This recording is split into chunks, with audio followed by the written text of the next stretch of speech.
केंद्र की मोदी सरकार आज किसानों को बड़ी सौगात दे सकती है। केंद्रीय कैबिनेट की बैठक में रबी फसलों की एमएसपी बढ़ाने पर मुहर लगने की संभावना है। एमएसपी में 9% तक बढ़ोतरी की उम्मीद।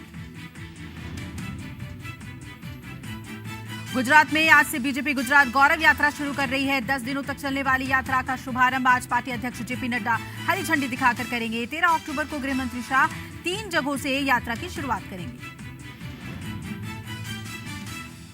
यूपी के सीएम योगी आदित्यनाथ आज अयोध्या में आदि रामानुजाचार्य की मूर्ति का अनावरण करेंगे। मुख्यमंत्री दीपोत्सव की तैयारियों का भी जायजा लेंगे।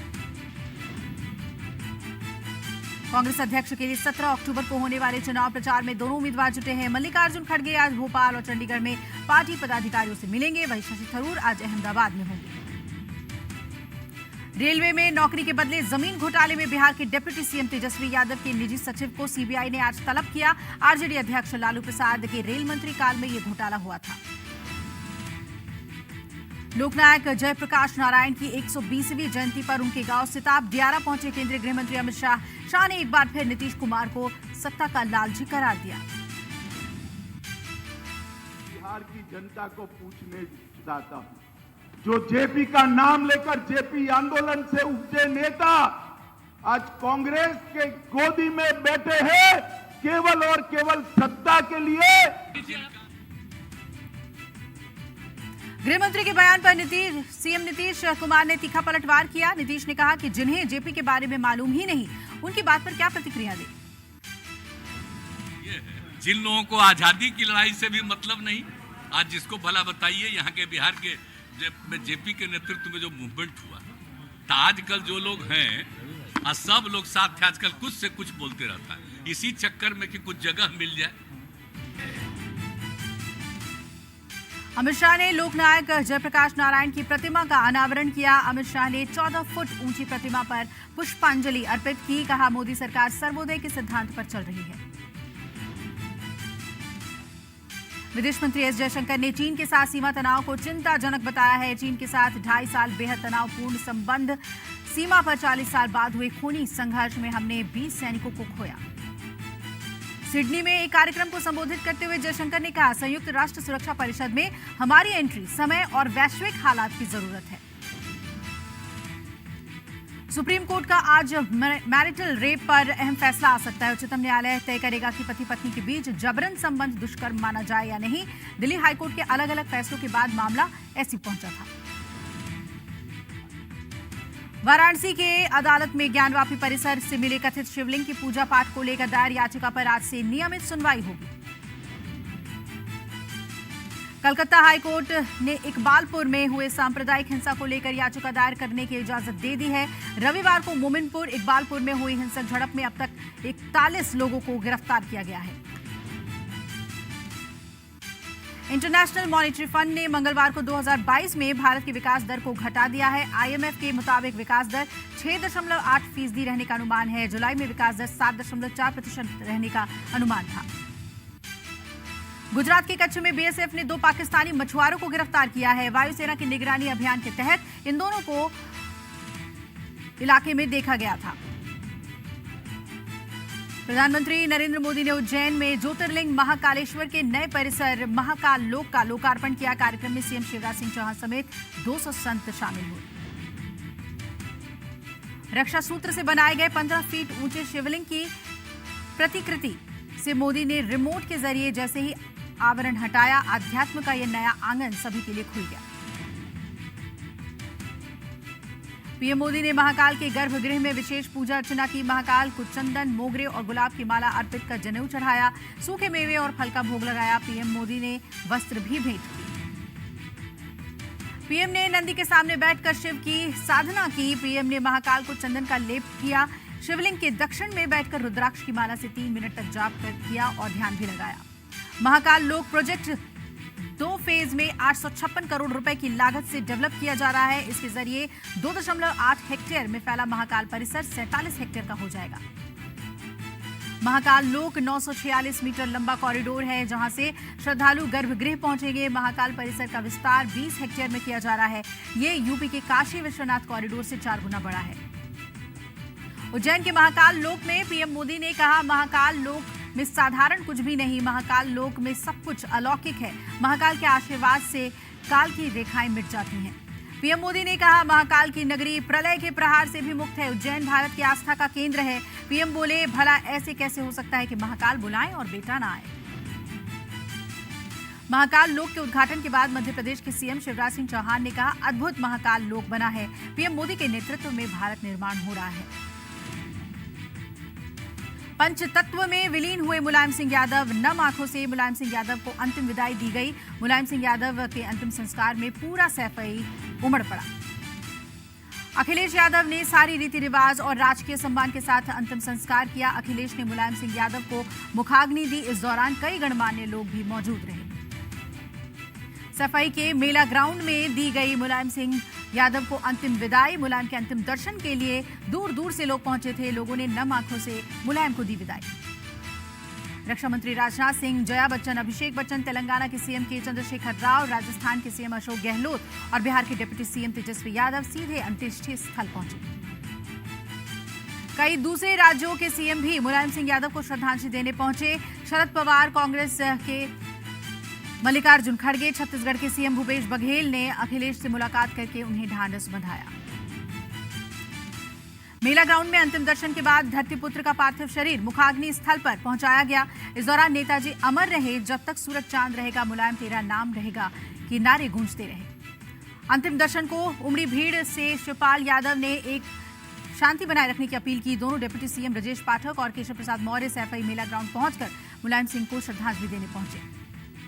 मुलायम सिंह यादव का अंतिम संस्कार चंदन की लकड़ियों से किया गया। इसके साथ ही उन्हें कन्नौज के फूलों से श्रद्धांजलि दी गई। अंतिम दर्शन में 1.5 लाख से ज्यादा लोग पहुंचे। सभी नेताजी के अंतिम दर्शन करने के लिए उतावले दिखाई दिए। लोगों में एक दूसरे को धकेल कर आगे बढ़ने की होड़ मची रही। फतेहपुर से सांसद साध्वी निरंजन ज्योति धक्का लगने से चोटिल हो गई। वरुण गांधी ने भी मुलायम सिंह यादव को श्रद्धांजलि दी। इस दौरान वो अखिलेश यादव से गले मिलकर रोए। अनिल अंबानी भी मुलायम सिंह के अंतिम संस्कार में शामिल हुए। शिवसेना के उद्धव गुट को मशाल का चुनाव चिन्ह मिलने के बाद अब शिंदे गुट को भी चुनाव चिन्ह मिला। शिंदे गुट को 2 तलवार और ढाल वाला चुनाव चिन्ह मिल गया है। कल दोनों गुटों को मिला था नया नाम। महाराष्ट्र के पूर्व मंत्री अनिल देशमुख को सुप्रीम कोर्ट से बड़ी राहत। कोर्ट ने देशमुख की जमानत को चुनौती देने वाली ईडी की याचिका खारिज की। ईडी ने बॉम्बे हाईकोर्ट से मिली जमानत को चुनौती दी थी। गुजरात दौरे पर आए प्रधानमंत्री नरेंद्र मोदी ने मंगलवार को अहमदाबाद में लगभग 1275 करोड़ रुपए की स्वास्थ्य सुविधाओं की आधारशिला रखी। पीएम मोदी ने कहा कि G20 शिखर सम्मेलन के दौरान उन्होंने वन अर्थ वन हेल्थ का आह्वान किया, क्योंकि ये जानकर दुख हुआ कि कई लोगों को कोविड वैक्सीन की एक भी खुराक नहीं है। पीएम मोदी ने कहा कि गुजरात 2 दशक पहले कई बीमारियों से पीड़ित था और उनकी सरकार ने पुरानी व्यवस्था को बदलने के लिए एक सर्जरी की। हम मुक्ति यज्ञ कर रहे हैं। जस्टिस DY चंद्रचूड़ होंगे देश के 50वें chief justice. CJI UU Lalit ने अपने उत्तराधिकारी के नाम का ऐलान किया। कानून मंत्री किरेन रिजिजू ने 7 अक्टूबर को CJI ललित को चिट्ठी लिखकर उत्तराधिकारी का नाम बताने की अपील की थी। अपने पद से 8 नवंबर को रिटायर हो रहे हैं justice UU Lalit. Terror funding मामले में जम्मू कश्मीर में NIA का बड़ा एक्शन। NIA ने पुंछ, राजौरी, बडगाम, शोपियां और बांदीपुरा में छापेमारी की। कई ठिकानों पर NIA छानबीन कर रही है। जम्मू में भी NIA की रेड हुई। राजौरी के कई ठिकानों पर NIA पूछताछ कर रही है। जम्मू में 15 दिन पहले किराए पर रहने आए एक शख्स के घर पर रेड की गई। सूत्रों की माने तो जिस घर पर रेड हुई उनके तार सीमा पार आतंकियों से जुड़े हुए हैं। NIA की रेड को देखते हुए कई इलाके सील कर दिए गए। सुरक्षा बलों की तैनाती की गई। कई लोगों को हिरासत में लिए जाने की खबर है।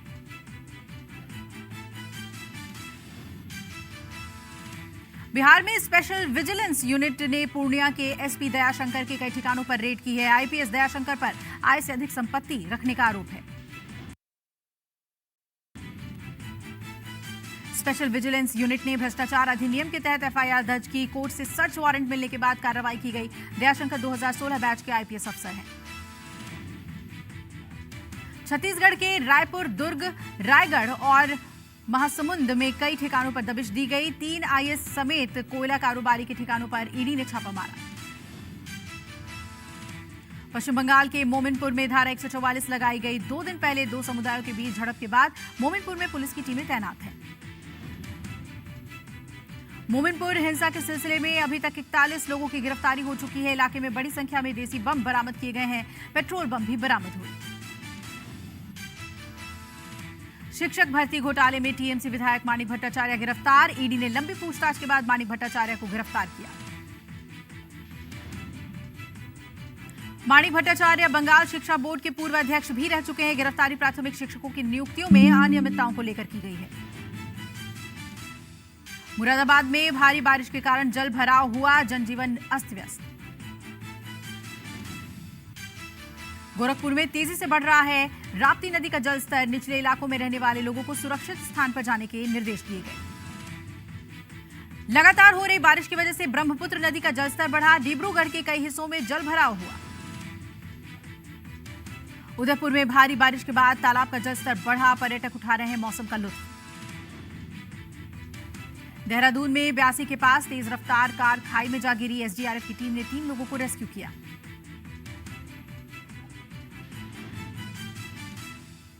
सुल्तानपुर में शोभा यात्रा पर पथराव तोड़फोड़। डीजे बजाने को लेकर 2 समुदाय आमने सामने आए। उपद्रवियों ने 2 बाइकों में आग लगा दी। घटना के दौरान एक सिपाही समेत 8 लोग घायल।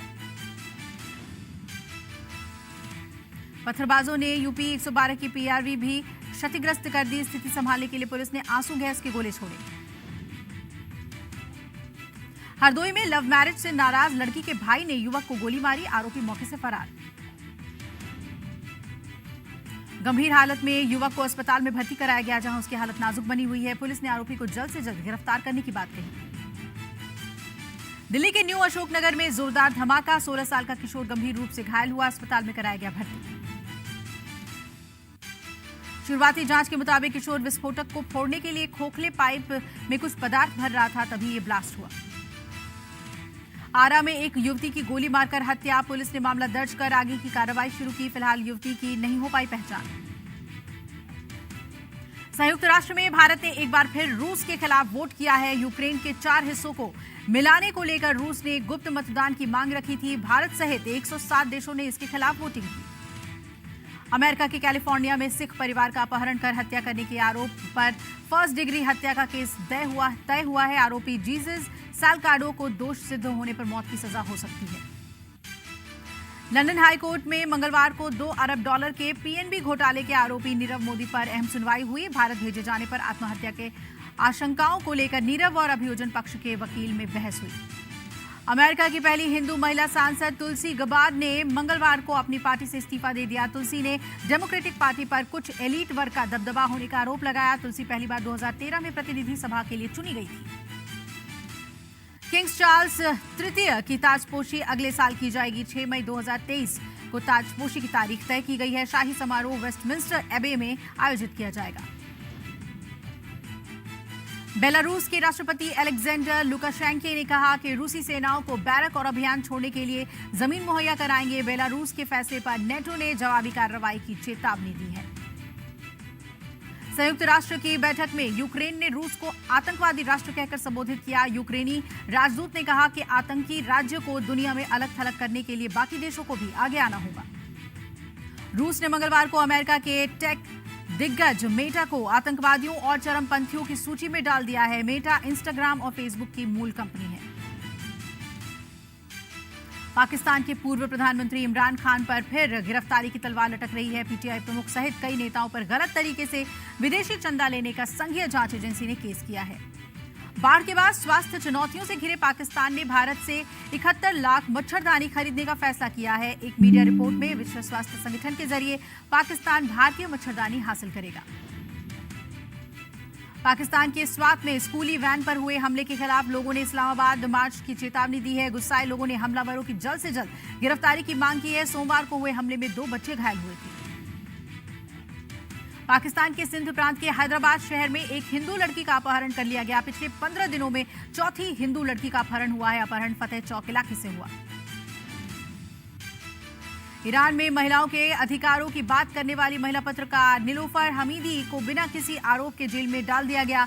महसा अमीनी के माता पिता की एक दूसरे को गले लगाती तस्वीर लीना निलोफर को महंगी पड़ी। सऊदी अरब में योग टीचर नाडा के पोल डांस को लेकर कट्टरपंथी आग बबूला है। नाडा ने पोल डांस की वीडियो शेयर की थी और ये फिटनेस की एक कला है जिसे हॉलीवुड की फिल्म ने गलत तरीके से चित्रित किया। न्यूजीलैंड में 2025 से कृषि टैक्स लगेगा। प्रधानमंत्री जैसिंडा अर्डर्न की सरकार का मानना है कि गाय, भेड़, बकरी की डकार से निकलने वाली गैस और उनके यूरिन से पर्यावरण को नुकसान होता है। न्यूजीलैंड के किसान इस टैक्स का विरोध कर रहे हैं।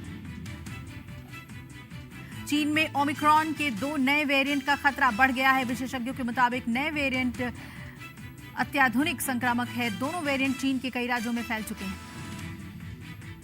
यूनाइटेड एयरलाइंस की एक फ्लाइट में शराब पीकर एक यात्री ने जमकर उत्पात मचाया। क्रू मेंबर्स के साथ मारपीट करने के साथ ही उसने एक लड़की के साथ बदसलूकी भी की। आरोपी को पुलिस ने गिरफ्तार किया। ब्रिटेन के नॉर्थ यॉर्कशायर में रहने वाले 90 साल के फ्रैंक वॉर्ड ने 15,000 फीट की ऊंचाई से स्काई डाइविंग की। अपनी बीमार पत्नी के व्हीलचेयर के लिए फ्रैंक ने जान जोखिम में डालकर स्टंट किया।